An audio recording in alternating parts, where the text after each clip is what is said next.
Pria itu akan ditembak dan dia memakan sepotong besar apel. Karena di dalam hatinya dia tahu dia dengan jelas dia pasti akan wafat. Jadi agar tidak membiarkan dirinya dianiaya. Tepat ketika petugas itu hendak menembak, seorang anak laki-laki bernyanyi sebuah puisi Jerman. Namun kebetulan petugas ini adalah pencinta puisi. Dia merasa sangat senang setelah mendengar lagu tersebut. Setiap orang diberikan 25 cambuk agar mereka merasakan kekuatan puisi Jerman, lalu membuangnya, yang membantu mereka lolos dari bencana.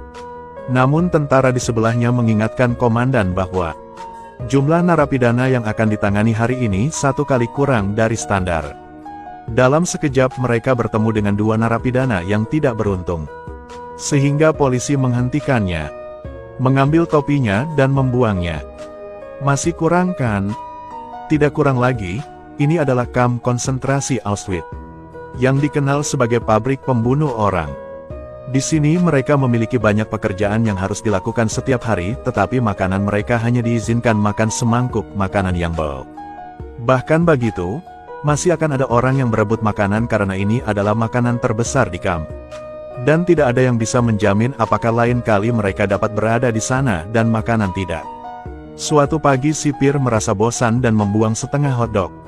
Ketika 2 tahanan melihat ini, mereka langsung berebut hal ini, membuat tentara Jerman tertawa. Namun, pengawas melihat bahwa itu belum cukup. Maka ia segera melemparkan setengah sosis lagi untuk mereka berdua saling menamparkan wajah sebagai hadiah. Tapi mereka malah tak mampu berdiri dengan teguh, apalagi melawan. Tepat setelah ronde kedua salah satu tahanan terjatuh. Tapi pengawas bilang kenapa kamu begitu cepat, baru adalah ronde kedua. Setelah itu dia menunjuk ke arah Janek yang dengan cepat bergegas melindunginya dari belakang. Pada akhirnya, dia bisa menyelamatkan nyawanya. Kemudian dia diseret pergi oleh supervisor gendut itu. Tapi yang tidak kusangka adalah dia terlihat lemah. Tapi miliknya keterampilan menghindar adalah yang master. Dan berhasil menghindari serangan tahanan berturut-turut. Pengawas gemuk itu tidak percaya pada persiapan untuk menghancurkan martabat Pai. Tetapi yang dia tanpa duga adalah hal ini telah mempermalukan dirinya sendiri dengan meninjunya. Hal ini buatnya malu. Dan hendak memberinya pelajaran. Namun tak disangka ia dihadang oleh yang lain. Sebagai seorang petinju, ia langsung tertarik dan berjanji akan mendapat roti jika berhasil mengalahkannya. Tak lama kemudian mereka sampai di sebuah batu sebesar cincin. Tapi Pai hanya mengepalkan tangannya tanpa bergerak. Hanya Walter yang tahu bahwa ini adalah ritual petinju profesional. Setelah kedua belah pihak bersentuhan tangan, pertandingan dimulai, hanya untuk melihat Walter meluncurkan serangkaian pukulan berturut-turut tetapi Pai dengan mudah menghindarinya. Pada saat ini, dia juga menunjukkan ketertarikan. Melepaskan ikat pinggang ke mejanya. Siap untuk memamerkan keahliannya. Lager di sebelahnya melihat Walter terluka. Dia mengambil sekop untuk membantunya, tetapi dihentikan. Selama pertarungan ini dia mengetahui bahwa Walter adalah juara pada tahun 1938. Dan dia juga menyadari bahwa identitas asli pria itu adalah Pai.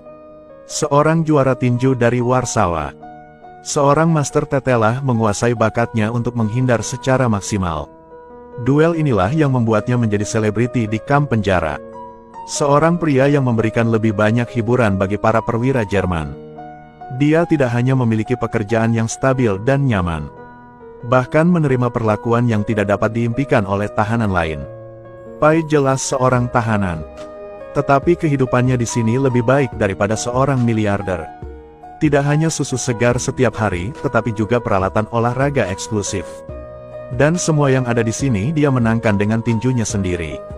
Sebagai juara tinju di sini, dia sering ada pertandingan untuk memuaskan hiburan para komandan. Tetapi Pa belum pernah kalah dalam pertandingan. Secara tak terlihat, dia juga menjadi pendukung para tahanan di sini. Untuk menyerang para komandan, mereka diam-diam berlatih melakukan gerakan-gerakan kecil. Hari itu, seorang pria berbobot setengah ton datang ke penjara ini. Mereka secara khusus mengirim dia dari kamp lain untuk menghadapi Pai.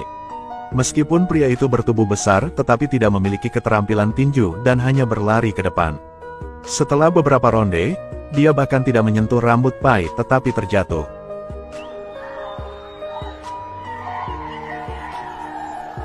Dengan cara ini, Pai kembali berjaya dan memenangkan makanan sehari-harinya untuk semua orang di penjara. Namun ia tidak menyangka akan melihat mereka menyeret tubuh orang besar itu. Pada saat itulah Pai menyadari bahwa pertandingan tinju bukan sekedar olahraga, melainkan pertaruhan hidup dan mati.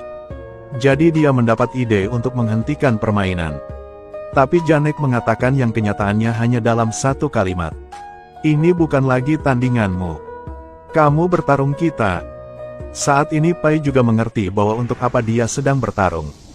Namun itu tidak akan bertahan lama. Suatu malam sahabat Janek ditangkap karena menyelundupkan makanan. Bocah itu hendak dibawa ke kamar gas untuk dieksekusi. Siapa yang bisa ditebak, dalam perjalanan dia ditemukan oleh seorang tentara yang menyedihkan. Dia mengeluarkan pistolnya dan mengancamnya untuk melepas pakaiannya. Tetapi dia tidak pernah mengira bahwa dia akan meraih pistolnya ketika pria itu tidak memperhatikan dan membunuhnya. Setelah melihat ini, tentara di sekitarnya mulai menembakkan senapan mesin. Mereka tidak hanya menembak gadis itu sampai mati, tetapi juga menembak orang-orang Yahudi di sekitarnya. Setelah menyaksikan kematian sobatnya, Janek menangis dan berlari kembali dan menceritakan kemalangannya kepada Ai. Namun malam itu, Janek dipanggil ke rumah sakit dan ternyata dia juga menjadi sasaran. Keesokan harinya, Pai tidak melihat Janek di mana saja. Tapi dia melihat seorang Jerman mengeksekusi seorang tahanan dengan tinjunya. Selama percakapan, dia mengetahui bahwa orang tersebut adalah juara tinju kelas berat Jerman. Dan bukan kelas yang sama dengannya. Tetapi Pai muncul dengan ide yang berani untuk menyelamatkan Janek. Jadi dia pergi ke Walter dan meminta untuk melawan juara Jerman. Dia hanya berharap mereka bisa melepaskan Janek setelah dia menang. Setelah mendengar ini, Walter dengan senang hati menyetujuinya. Karena dia punya rencana kecilnya sendiri. Segera kompetisi yang dahsyat ini dimulai. Namun saat pertarungan semakin dekat, Pai mencari siluet Janek. Permainan dimiliki manajer dimulai. Kali ini lawannya jelas berbeda dengan badannya besar itu. Bukan saja dia kuat, tapi tinjunya juga lebih keras. Setelah banyak pukulan berturut-turut, Pai hanya bisa mengelak secara pasif. Namun tetap saja ia tidak menyerah. Lambat laun ia menemukan ritmenya sendiri dan mampu menjangkau wajah lawan. Walter melihat keadaan yang kurang beres. Langsung memberi isyarat kepada wasit untuk istirahat. Lalu ia memanggil tahanan dan memberinya ketel di sebelahnya.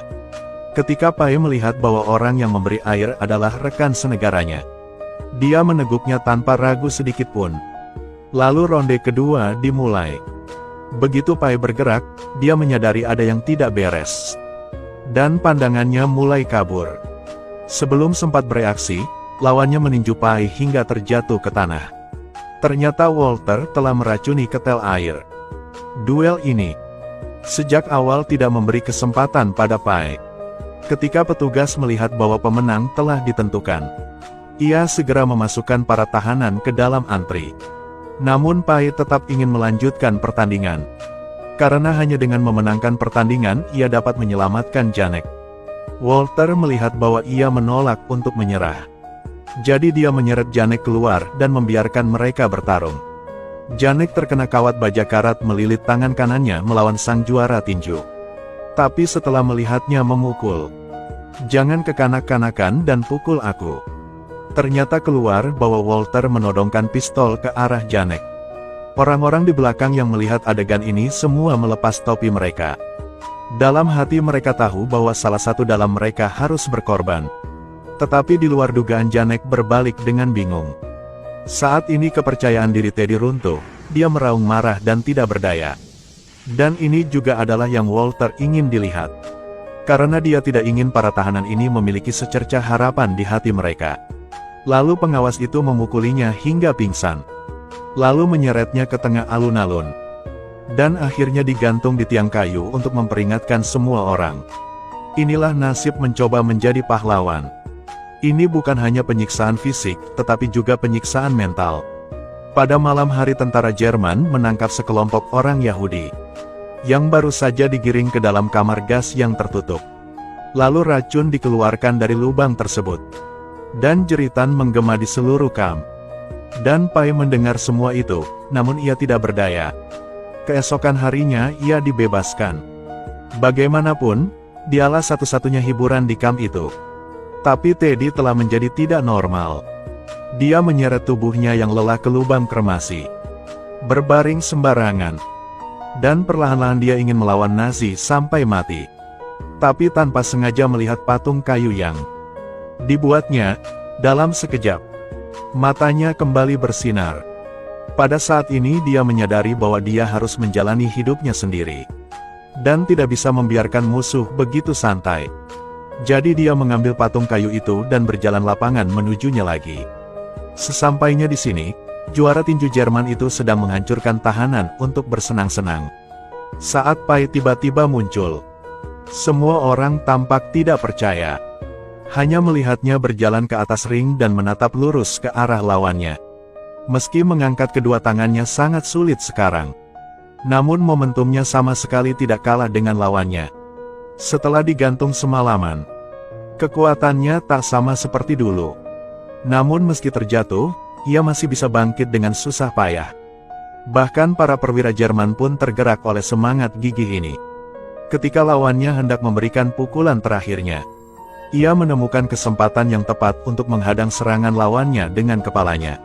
Sebelumnya ketika musuh sudah bisa bereaksi, ia menggunakan seluruh kekuatannya. Mengayunkan tinjunya yang terluka dan memukul lawannya dengan keras. Akhirnya memenangkan pertempuran. Para petugas di kamp semuanya tercengang. Namun ia juga mendapat penghargaan dari seorang perwira tinggi.